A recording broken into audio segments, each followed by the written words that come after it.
7 ദിവസത്തെ Malaysian trip പോകാൻ വേണ്ടിയിട്ട് നീലേശ്വരത്ത് നിന്നും കൊച്ചിൻ ഇൻ്റർനാഷണൽ എയർപോർട്ടിലേക്ക് 6:30 പരശുറാം എക്സ്പ്രസ്സിൽ തത്കാൽ ടിക്കറ്റ് എടുത്തുകൊണ്ട് ഞാനും ഷുഹൈലും ആയിഷയും യാത്ര തുടങ്ങി. അങ്ങനെ ഉച്ചയ്ക്ക് 2 മണിക്ക് കൊച്ചിയിലെത്തിയ നമ്മൾ ഈ എയർപോർട്ടിനടുത്തുള്ള ജിപ്പൂസ് ഹോട്ടലിൽ പോയിട്ട് ഫ്രഷായി ഒരു 6:30 ആകുമ്പോഴേക്ക് നേരെ എയർപോർട്ടിലേക്ക് പോയി. അവിടെ നിന്ന് ബോർഡിംഗ് പാസ് എടുത്ത ശേഷം നേരെ ലോഞ്ചിലേക്ക് പോയി.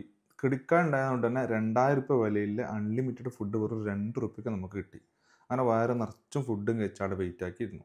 ഇതൊക്കെ കഴിഞ്ഞപ്പോൾ നമ്മൾ ഫ്ലൈറ്റിൻ്റെ സമയമായി. അങ്ങനെ രാത്രി 12 മണിക്കുള്ള എയർ ഏഷ്യ വിമാനത്തിനാണ് നമ്മൾ യാത്ര. അങ്ങനെ ഫ്ലൈറ്റിൽ കിടന്ന് ഉറങ്ങിയ നമ്മൾ ഇന്ത്യൻ സമയം പുലർച്ചെ 4:52 അതായത് മലേഷ്യൻ സമയം 7:22 മലേഷ്യൻ്റെ സൂര്യോദയം കണ്ടു. ഏകദേശം ഒരു 2.5 മണിക്കൂറാണ് നമ്മളെ ഇന്ത്യൻ സമയമായിട്ട് നമുക്ക് വ്യത്യാസം കാണുന്നതെന്ന് മനസ്സിലാക്കി. അപ്പം ഫ്ലൈറ്റിൽ യാത്ര തുടങ്ങിയിട്ട് ഇപ്പോൾ ഏകദേശം എനിക്ക് തോന്നുന്നു 4.5 മണിക്കൂർ കഴിഞ്ഞു. അപ്പോൾ നമ്മൾ ലാൻഡിങ്ങോടെടുത്തു. നല്ല മനോഹരമായ കാഴ്ചകളൊക്കെ നിങ്ങൾ കണ്ടുകൊണ്ടിരിക്കുകയാണ്. നമ്മൾ പാക്കേജ് ആയിട്ടല്ല, സെൽഫായിട്ടാണ് നമ്മൾ ഈ ട്രിപ്പ് പ്ലാൻ ചെയ്തിട്ടുണ്ടായത്. ഇതിനോട് 7 ദിവസം നമ്മൾ ചിലവാക്കിയത്. അപ്പം പ്രധാന ഇൻഫർമേഷൻസ് ഒക്കെ ഈ വീഡിയോക്കകത്ത് നമ്മൾ ഉൾക്കൊള്ളിച്ചിട്ടുണ്ട്. അതിന് വേണ്ടിയിട്ട് 6 എപ്പിസോഡായിട്ടാണ് ഈ വീഡിയോ നമ്മൾ തയ്യാറാക്കിയിട്ടുള്ളത്. ഈ ട്രിപ്പിന് വേണ്ടിയിട്ട് നമ്മൾ ഫുഡ്, ടിക്കറ്റ്, ട്രാവലിംഗ്, പർച്ചേസ് അങ്ങനെ ആകെ മൊത്തം ചിലവായത് നമുക്ക് 3 പേർക്ക് 7 ദിവസത്തേക്ക് വെറും 1 ലക്ഷം രൂപ മാത്രമാണ്. കൃത്യമായി പ്ലാൻ ചെയ്തിട്ട് മുൻകൂട്ടി ബുക്ക് ചെയ്തിട്ടാണ് നമ്മൾ ഈ യാത്ര പുറപ്പെട്ടത്. സാധാരണ പാക്കേജിൽ നമുക്ക് പോകുന്ന സമയത്ത് ഇത്ര ഡീറ്റെയിൽ ആയിട്ട് നമുക്ക് എക്സ്പ്ലോർ ചെയ്യാൻ പറ്റണമെന്നില്ല. അപ്പോൾ പ്ലാൻ ചെയ്ത് പോകുന്നുണ്ടെങ്കിൽ ചിലവും കുറവാണ്. അതുപോലെ തന്നെ നമുക്ക് കൃത്യമായിട്ട് ആ നാടിനെ പറ്റി പഠിക്കാനും പറ്റും എന്നുള്ളതാണ് പ്രത്യേകത. അഗോഡ എന്ന സൈറ്റിൽ നിന്നാണ് നമ്മൾ ഫ്ലൈറ്റ് ബുക്ക് ചെയ്തത്. പല സൈറ്റുകളും വേറെ ഉണ്ട്, booking.com പോലത്തെ. അപ്പോൾ ഓഫർ നോക്കി ഏറ്റവും കുറഞ്ഞ് കിട്ടുന്ന ഏതാണെന്ന് സെലക്ട് ചെയ്യുന്നതായിരിക്കും ബെറ്റർ. പിന്നെ അതുപോലെ തന്നെ നമുക്ക് റിട്ടേൺ അടക്കം 3 പേർക്ക് നമുക്കായത് 41,883 രൂപ മാത്രമാണ്. ഇതൊരു സീസൺ സമയമാണ്ടാണ് ഈ ഒരു വില വന്നത്. നോർമലി അൺസീസൺ ആണെങ്കിൽ പെർ ഹെഡ് 4,000 രൂപ വരെ നമുക്ക് കിട്ടുന്നുണ്ട്. പിന്നെ മലേഷ്യയിലേക്ക് നിലവിൽ ഇന്ത്യക്കാർക്ക് വിസ കോസ്റ്റ് തികച്ചും ഫ്രീ ആണ്. പ്രത്യേകം ശ്രദ്ധിക്കേണ്ടതെന്ന് വെച്ച് കഴിഞ്ഞാൽ ഓൺ അറൈവൽ വിസയാണ്. അതായത് പാസ്പോർട്ടിലെ ഡാറ്റ വെച്ചിട്ട് ഓൺലൈൻ വഴി മലേഷ്യൻ ഡിജിറ്റൽ അറൈവൽ കാർഡ് തയ്യാറാക്കണം. ഇതിൻ്റെ ലിങ്ക് ഞാൻ ഡിസ്ക്രിപ്ഷനിൽ കൊടുക്കുന്നുണ്ട്. കാരണം ഒരുപാട് ഫേക്ക് ലിങ്ക് വേറെ വരുന്നുണ്ട്, നമ്മൾ ശ്രദ്ധിക്കണം. അപ്പോൾ യാത്ര പുറപ്പെടുന്നതിൻ്റെ ഒരു 3 ദിവസത്തിനുള്ളിൽ ഇത് നമുക്ക് ചെയ്യാൻ വേണ്ടി സാധിക്കുന്നതാണ്. ലാൻഡിങ്ങിൻ്റെ ഏകദേശം സമയമായി. ബാക്കിയുള്ള ഓരോ ഡീറ്റെയിലും ഞാൻ സാന്ദർഭികമായിട്ട് ഓരോ അവസരത്തിനനുസരിച്ച് ഞാൻ പറഞ്ഞുതരാം. പിന്നെ അതുപോലെ തന്നെ നമ്മുടെ നാട്ടിൽ തെങ്ങുകളെല്ലാം കാണുന്ന പോലെ തന്നെ ഇവിടെ ധാരാളം പനമരങ്ങൾ കാണാം നമുക്ക്. പിന്നെ പ്രധാന കൃഷിയാണ് ഇവിടുത്തെ പനമരം. അങ്ങനെ നമ്മൾ മലേഷ്യയിൽ ലാൻഡായി. ജപ്പാനിലെ ഒരുപാട് റെസ്റ്റോറൻറ്റ്, സുക്കിയ പോലത്തെ റെസ്റ്റോറൻറ്റുകളിലൂടെ കാണുന്നുണ്ട്. അതുപോലെ തന്നെ 7-Eleven, അങ്ങനെ ഒരുപാട് ഷോപ്പിംഗ് മാളുകളും ഷോപ്പിംഗ് സെൻ്ററൊക്കെ ഇവിടെ ഉണ്ട്. അതൊക്കെ കഴിഞ്ഞ് നമ്മൾ നേരെ നമുക്ക് പോകേണ്ടതെന്ന് വെച്ച് കഴിഞ്ഞാൽ എയർപോർട്ടിൻ്റെ ഗ്രൗണ്ട് ഫ്ലോറിലേക്കാണ്. അവിടെ ബസ് സർവീസ് ഉണ്ട്. അപ്പോൾ അവിടെ നിന്ന് നേരെ കോലാലംപൂരിലേക്ക് നമ്മൾ സെൽഫ് ടിക്കറ്റ് എടുത്ത് ടിക്കറ്റ് കാണിച്ച നമ്പർ ഉണ്ട്, അതിന് ഏട്ടൻ നമ്പർ പ്രകാരം നമ്മൾ ഫില്ലറിൻ്റെ അടുക്ക വെയിറ്റ് ചെയ്തു. കൃത്യസമയത്തിൻ്റെ ബസ് വന്നു, അതിൽ നേരെ യാത്ര ചെയ്തു. അപ്പോൾ നമുക്കിവിടുന്ന് നേരെ പോകേണ്ടത് KL സെൻറ്ററിലേക്കാണ്. നമുക്കിവിടുന്ന് 1 മണിക്കൂർ യാത്രയുണ്ട്. പെർ ഹെഡ് ചാർജ് വരുന്നത് വെച്ച് കഴിഞ്ഞാൽ 300 രൂപയാണ്. അങ്ങനെ ബസ് സ്റ്റോപ്പിൽ ഇറങ്ങി നമ്മൾ നേരെ ഇപ്പം പോകുന്നത് വെച്ചാൽ KL സെൻറ്ററിലുള്ള EC ഹോട്ടലിലേക്കാണ്. അപ്പം അവിടെ റൂം എടുക്കാനുള്ളൊരു കാരണം എന്ന് വെച്ച് കഴിഞ്ഞാൽ ഈ ഒരു ഹോട്ടലിൻ്റെ നിയറസ്റ്റ് ആയിട്ട്, അതായത് തൊട്ട് മുമ്പിൽ തന്നെ ഒരു ലിഫ്റ്റ് ഉണ്ട്. ആ ലിഫ്റ്റ് നേരെ കയറി കഴിഞ്ഞാൽ പോകുന്ന ഇടമെന്ന് വെച്ച് കഴിഞ്ഞാൽ മെയിൻ റെയിൽവേ സ്റ്റേഷനിലേക്കാണ്. അതായത് എല്ലാ ട്രെയിൻ സർവീസും ബസ് സർവീസും ഒക്കെ കൂടിച്ചേരുന്ന ഒരു ഏരിയ ആണ് ഈ ഒരു ഏരിയ എന്ന് പറയുന്നത്. അതുകൊണ്ടാണ് ഇവിടെ തന്നെ നമ്മൾ ഹോട്ടൽ എടുത്തത്. അതുപോലെ ഗുണം എന്താണെന്ന് വെച്ച് കഴിഞ്ഞാൽ നമുക്ക് പെട്ടെന്ന് ട്രാവൽ ചെയ്യാൻ വേണ്ടി പോകാനും വരാനും ഒക്കെ നമുക്ക് എളുപ്പമായിരിക്കും. ഗ്രാബിനെ കൂടെ ആശ്രയിക്കേണ്ട ആവശ്യമില്ല. കാരണം ഒരു സ്ഥലത്തേക്ക് പോയി ട്രെയിൻ മാർഗ്ഗമാണ് പോകുന്നുണ്ടെങ്കിൽ നമുക്ക് എളുപ്പമാണ്. അതുപോലെ തന്നെ ബസ് സർവീസും ഒക്കെ നമുക്ക് ഈ ഒരു ഏരിയ നമുക്ക് എളുപ്പമായിട്ട് കാണാൻ പറ്റുന്നത്. EC ഹോട്ടലിലും റൂം മുൻകൂട്ടി ബുക്ക് ചെയ്തുകൊണ്ട് തന്നെ സ്പോട്ടിൽ നമുക്ക് ചാവി കിട്ടി. അതുപോലെ തന്നെ നമുക്ക് ഫുഡിൻ്റെ ഒരു കൂപ്പണും കിട്ടി. ഇത് കോംപ്ലിമെൻ്ററി ആണ്. അപ്പോൾ ഇതിന് ടോട്ടൽ ചാർജ് ചെയ്യുന്ന ഒരു ദിവസത്തേക്ക് 2,500 രൂപ ഇന്ത്യൻ മണിയാണ്. അപ്പോൾ അങ്ങനെ റൂമിലേക്ക് നമുക്ക് കയറി. തിരക്കുകളാത്ത റൂമിൽ TVയും അതുപോലെ തന്നെ നല്ല സൗകര്യമുണ്ട്, നല്ല വൃത്തിയുണ്ട്. ഡബിൾ ബെഡാണ്. അതുപോലെ തന്നെ ബാത്റൂം സൗകര്യമെല്ലാം നല്ലതുണ്ട്. നിസ്കരിക്കാനുള്ള മുസല്ലയും കാര്യങ്ങളൊക്കെ കൂടെ തന്നെ ഉണ്ട്. അതുതന്നെ പുറത്തുള്ള ഒരു വ്യൂ ആണ് ഇവിടെ കാണിക്കുന്നത്. പിന്നെ ഇതുപോലെ തന്നെ കുട്ടികൾക്കുള്ള പ്ലേ ഗ്രൗണ്ടിനകത്തുണ്ട്. അപ്പോൾ പോയ ഉടനെ തന്നെ ആയിഷ കുറേ നേരം അവിടെ നിന്ന് കളിച്ചു നല്ല രീതിയിൽ. പിന്നെ അതുപോലെ തന്നെ ഒരു അടിപൊളി ജിമ്മും ഉണ്ട് ഒരു സൈഡിൽ. പിന്നെ ജിമ്മിൻ്റെ തൊട്ടപ്പുറത്ത് തന്നെ ആയിട്ട് ഒരു ബാൽക്കണി ഉണ്ട്. നല്ല രീതിയിൽ നമുക്ക് റിലാക്സ് ചെയ്ത് നമുക്ക് ഇരിക്കാൻ പറ്റിയ നല്ലൊരു ബാൽക്കണി. അപ്പം അവിടെ നിന്ന് കഴിഞ്ഞാൽ നമുക്ക് നല്ലൊരു ടൗൺ വ്യൂവും നമുക്കിവിടെ കിട്ടുന്നുണ്ട്. അതൊക്കെ കഴിഞ്ഞ് നമുക്ക് നേരെ റൂമിൻ്റെ തൊട്ട് താഴെ ഹോട്ടലുണ്ട്. അവിടെ പോയി നല്ലൊരു നന്നാറി സർബത്തും കഴിച്ചു. നല്ലൊരു ബീഫും ചിക്കനും അതുപോലെ തന്നെ പൊറോട്ടയും ഒക്കെ കഴിച്ചു. നല്ല രസമുള്ളൊരു ഭക്ഷണമാണ് നമുക്കവിടെ കിട്ടിയത്. ഫുഡിൻ്റെ ഒരു വില വെച്ച് നോക്കുന്നുണ്ടെങ്കിൽ നമുക്ക് നമ്മുടെ നാട്ടിനെ സംബന്ധിച്ചിടത്തോളം കുറച്ച് പൈസ അധികമായിട്ടാണ് നമുക്ക് ഫീൽ ചെയ്തത്. രാവിലത്തെ ഫുഡും കഴിച്ച് നമ്മൾ നേരെ റൂമിലേക്ക് പോയി കുറച്ച് നേരം കിടന്നുറങ്ങി. ഒരു വൈകുന്നേരം ആകുന്ന സമയത്ത് ഒന്ന് മെല്ലെ പുറത്തേക്ക് ഇറങ്ങി ടൗണിൻ്റെ വ്യൂ എല്ലാം കാണാൻ തുടങ്ങി. അങ്ങനെ ഫസ്റ്റ് ഡെസ്റ്റിനേഷനിലും പോയിന്റിലേക്ക് നമ്മൾ നീങ്ങാൻ വേണ്ടി ഉദ്ദേശിച്ചു.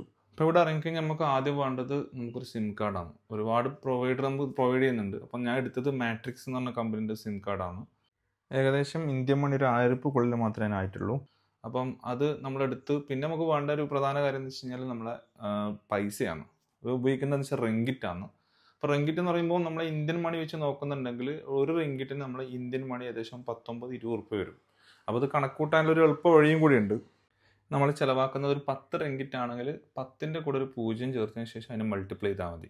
അതായത് 10 റിങ്കിറ്റ് എന്ന് പറഞ്ഞാൽ 200 രൂപ ഇന്ത്യൻ മണി. ഇവിടെ കറൻസിയേക്കാൾ കൂടുതൽ നമുക്ക് ഉപകാരപ്പെട്ടുള്ളത് ക്രെഡിറ്റ് കാർഡാണ്. അത് മാത്രമല്ല ഏറ്റവും ലാഭകരവും ക്രെഡിറ്റ് കാർഡാണ്. കാരണം മണി ട്രാൻസ്ഫർ ചെയ്യുന്ന സമയത്ത് നല്ലൊരു സംഖ്യ നമുക്ക് നഷ്ടം വരുന്നുണ്ട്. പക്ഷേ ക്രെഡിറ്റ് കാർഡിൽ ആ ഒരു ലോസ് നമുക്ക് വരുന്നില്ല എന്നുള്ളതാണ് സത്യം. എന്നാൽ മാത്രമല്ല ഈ ഒരു ഗവൺമെൻറ്റിൻ്റെ ഒരു പുതിയ നിയമപ്രകാരം ഓൾമോസ്റ്റ് എല്ലാം ഡിജിറ്റൽ മണി ആക്കുന്നത് കൊണ്ട് തന്നെ ഒരുപാട് മെട്രോയിലൊക്കെ നമുക്ക് ഈ ക്രെഡിറ്റ് കാർഡ് മാത്രമേ അവർ എടുക്കുന്നുള്ളൂ. മണി ക്യാഷ് ആയിട്ട് ഒരിക്കലും എടുക്കുന്നില്ല. പിന്നെ നമ്മുടെ നാട്ടിൽ യൂബർ ടാക്സി ആപ്ലിക്കേഷൻ ഉപയോഗിക്കുന്നത് പോലെ ഇവിടുത്തെ ആൾക്കാർ ഉപയോഗിക്കുന്ന ഒരു മെയിൻ ആപ്ലിക്കേഷൻ പോപ്പുലർ ആയിട്ടുള്ളതെന്ന് വെച്ച് കഴിഞ്ഞാൽ ഗ്രാബാണ്. വേറെയും 1-2 ആപ്ലിക്കേഷൻ ഉണ്ടെന്നാണ് കേട്ടത്. ഞാൻ കൂടുതൽ ഉപയോഗിച്ചത് ഗ്രാബാണ്. അപ്പം വേറൊരു കാര്യം ഞാൻ മനസ്സിലാക്കിയത് ടോട്ടലി ഒരു ടൂറിസ്റ്റിനെ സംബന്ധിച്ചിടത്തോളം ഏറ്റവും പ്രധാനമായി വേണ്ടത് ശരിക്കും ഗതാഗതമാണ്. ഗതാഗതം എന്ന് കഴിഞ്ഞാൽ അപ്പം ടാക്സി ആയിക്കോട്ടെ, അല്ലെങ്കിൽ ബസ് സർവീസ് ആയിക്കോട്ടെ, ട്രെയിൻ സർവീസ് ആയിക്കോട്ടെ, എല്ലാം വളരെ ട്രാൻസ്പെറൻ്റ് ആണ്. വളരെ എളുപ്പത്തിൽ സുരക്ഷിതമായി നമുക്ക് പോയി വരാനുള്ള ഒരു സൗകര്യം പൂർണ്ണമായിട്ടുണ്ടെന്ന് ഞാൻ മനസ്സിലാക്കിയിട്ടുണ്ട്. അങ്ങനെ ഈ നാടെല്ലാം നടന്ന് കാണാൻ ശേഷം നമ്മൾ ഈ ഗ്രാബ് ബുക്ക് ചെയ്യാൻ കരുതി അങ്ങനെ കുറച്ച് നേരം നടന്ന് നേരെ കുറച്ച് ഇരുട്ടായി. അപ്പം അങ്ങനെ നമ്മൾ ഗ്രാബ് ബുക്ക് ചെയ്തു. ഇങ്ങനെയാണ് ഇതിൻ്റെ ഇൻ്റർഫേസ് വരുന്നത്. നമുക്ക് പോകുന്ന ഡെസ്റ്റിനേഷൻ പോയിന്റ് എന്ന് പറഞ്ഞാൽ സെൻട്രൽ മാർക്കറ്റിലേക്ക് നമ്മൾ പോകുന്നത്. നടക്കേണ്ട ദൂരം മാത്രമേ ഉണ്ടാവും, കുറച്ചൊന്നും നടന്ന് എത്തുന്ന മാത്രമല്ല. ജസ്റ്റ് ഒന്ന് ഗ്രാബ് ബുക്ക് ചെയ്ത് നോക്കി. അപ്പോൾ 7 റിങ്കിറ്റ് അതിനകത്ത് കാണിക്കുന്നത്. അങ്ങനെ നമുക്ക് അതിനകത്ത് ഗ്രാബ് കിട്ടിയില്ല. കാരണം എന്ന് വെച്ച് കഴിഞ്ഞാൽ നമുക്കാണ് കുറച്ച് നടന്നാൽ പോകുന്നതുകൊണ്ട് തന്നെ നമ്മളത് നടന്നിട്ട് തന്നെ പോകാൻ തീരുമാനിച്ചു. അങ്ങനെ ഒരുപാട് ഏരിയകളെല്ലാം കണ്ട് നമ്മളങ്ങനെ നടന്ന് നീങ്ങാൻ തുടങ്ങി. യൂബറിനേക്കാളും കുറേ കൂടി സേഫാണ് ഈ ഗ്രാബ് എന്ന് എനിക്ക് തോന്നുന്നത്. കാരണം ഡ്രൈവറെ ഫോട്ടോസും അതുപോലെ നമ്മളെ ഫോട്ടോ സെൽഫി എടുക്കാനുള്ള ഓപ്ഷൻസ് അതിനകത്ത് കാണുന്നുണ്ട്. കുറേ ആൾ സേഫാണ്. അതുപോലെ തന്നെ കറക്റ്റ് ടൈമും കാര്യങ്ങളൊക്കെ അതിനകത്ത് കാണിക്കുന്നുണ്ട്. നമുക്ക് ഡ്രൈവറെ കോൾ ചെയ്ത് ചോദിക്കുക, അല്ലെങ്കിൽ മെസ്സേജ് അയക്കാം, ചാറ്റ് ചെയ്യുക, എല്ലാ ഓപ്ഷൻസും ഇതിനകത്തുണ്ട്. ഇവിടെ വലിയൊരു പള്ളി കാണുന്നുണ്ട്. അതുപോലെ തന്നെ ധാരാളം മോണോ റെയിലുകൾ പോകുന്നുണ്ട് അങ്ങോട്ടും ഇങ്ങോട്ടുള്ളതായിട്ട്. പിന്നെ അങ്ങനെ നല്ല മനോഹരമായ സിറ്റി വ്യൂ നമ്മൾ ഇവിടുന്ന് ഈ ഒരു നടന്നു പോകുന്ന സമയത്ത് തന്നെ കാണാൻ പറ്റുന്നുണ്ട്. അതുപോലെ തന്നെ നേരെ കാണാൻ പറ്റുന്ന മർദേക്ക 118 ബിൽഡിംഗ് ആണ്. സൗത്ത് ഏഷ്യയിലെ തന്നെ ഏറ്റവും ഉയരം കൂടിയ ബിൽഡിംഗ് ആണ് ഈ മർദേക്ക 118 പറഞ്ഞത്. ഈ കാണുന്നതാണ് ഓൾഡ് റെയിൽവേ സ്റ്റേഷൻ. ഈ ടൂറിസ്റ്റ് പാക്കേജിൽ പറയുന്ന ഒരു ഡെസ്റ്റിനേഷൻ പോയിന്റ് കൂടിയാണിത്. അപ്പം ഇത് ഈ സെൻട്രൽ മാർക്കറ്റിൻ്റെ അടുക്ക് തന്നെയാണ്. കുറച്ചും കൂടെ നീങ്ങി കഴിഞ്ഞാൽ നമുക്ക് സെൻട്രൽ മാർക്കറ്റിലേക്ക് എത്തും. നല്ല നടക്കാനുള്ള സൗകര്യങ്ങളൊക്കെ ഉണ്ട്. അതുപോലെ തന്നെ നമ്മളങ്ങനെ സെൻട്രൽ മാർക്കറ്റിൻ്റെ അടുക്ക് എത്തി. അപ്പം ഏകദേശം ഒരു 8 മണി കാണും ഈ സമയത്ത്. അപ്പോൾ ആൾ വളരെ കുറവായിരുന്നു ഈ സമയത്ത്. അങ്ങനെ നേരെ നമ്മൾ അതിനകത്ത് കയറി. വിശാലമായിട്ടുള്ളൊരു മാർക്കറ്റാണത്. ട്രഡീഷണൽ ആയിട്ടുള്ള ഒരുപാട് കരകൗശല വസ്തുക്കളൊക്കെ ഇവിടെ ഉണ്ട്. അപ്പോൾ അങ്ങനെ പോകുന്ന വഴിക്ക് കുറേ സീനറിയെല്ലാം കാണാൻ പറ്റും. ഒരാളിങ്ങനെ വീണ വഹിക്കുന്നുണ്ട്. അപ്പോൾ അങ്ങനെ മുന്നോട്ട് പോയി നമുക്കൊരു ചെരുപ്പ് ആവശ്യമുണ്ട്. കാരണം നമ്മൾ കൊണ്ടുപോയ ഷൂ കുറച്ച് ടൈറ്റ് ആയതുകൊണ്ട് തന്നെ നടക്കാൻ ബുദ്ധിമുട്ടുണ്ടായിട്ട് നമുക്ക് ചെരുപ്പ് വാങ്ങുന്നുണ്ടായിരുന്നു. നേരെ ചെരുപ്പിൻ്റെ ഷോപ്പിലേക്ക് പോയി. അപ്പോൾ കാണാൻ നല്ല ഭംഗിയുള്ള വെറൈറ്റി ആയിട്ടുള്ള കുറേ ചെരുപ്പുകൾ കണ്ട്. അങ്ങനെ ആയിഷാക്കും ഷോയിലാക്കും കൂടി ഓരോ ചെരുപ്പം നടന്ന് വാങ്ങി. നല്ല ഡിസൈനിലുള്ള ചെരുപ്പ്, കുറേ വെറൈറ്റി മോഡലിലെ ചെരുപ്പുകൾ ഞാൻ ഇവിടെ കണ്ടിട്ടുണ്ട്. ഒരുപാട് വെറൈറ്റി മോഡൽ. പക്ഷെ ഇതൊന്നും നമുക്ക് ഇട്ട് നടക്കാൻ പറ്റില്ല. ജസ്റ്റ് ഒരു ഫാൻസി ആയിട്ട് മാത്രമേ ഉപയോഗിക്കാൻ പറ്റൂ.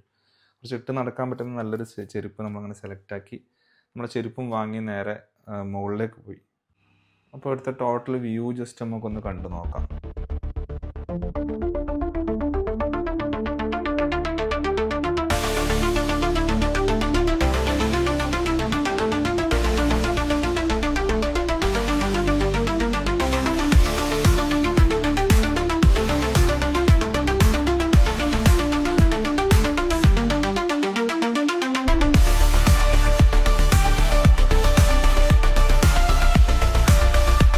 ഡ്രസ്സിൻ്റെ ഏരിയ പോയ സമയത്ത് അവിടെ ഷർട്ടിനൊക്കെ നല്ല വിലയാണ്.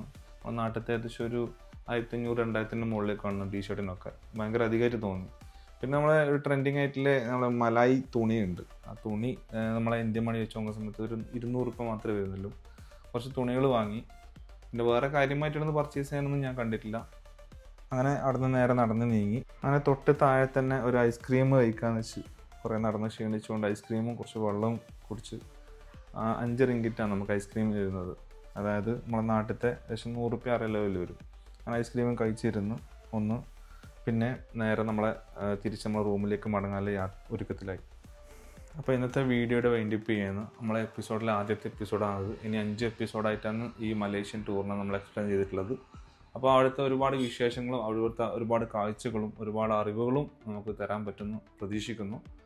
അതുപോലെ തന്നെ നമ്മളെ നെക്സ്റ്റ് വീഡിയോ ആയിട്ട് നമുക്ക് വീണ്ടും കാണാം.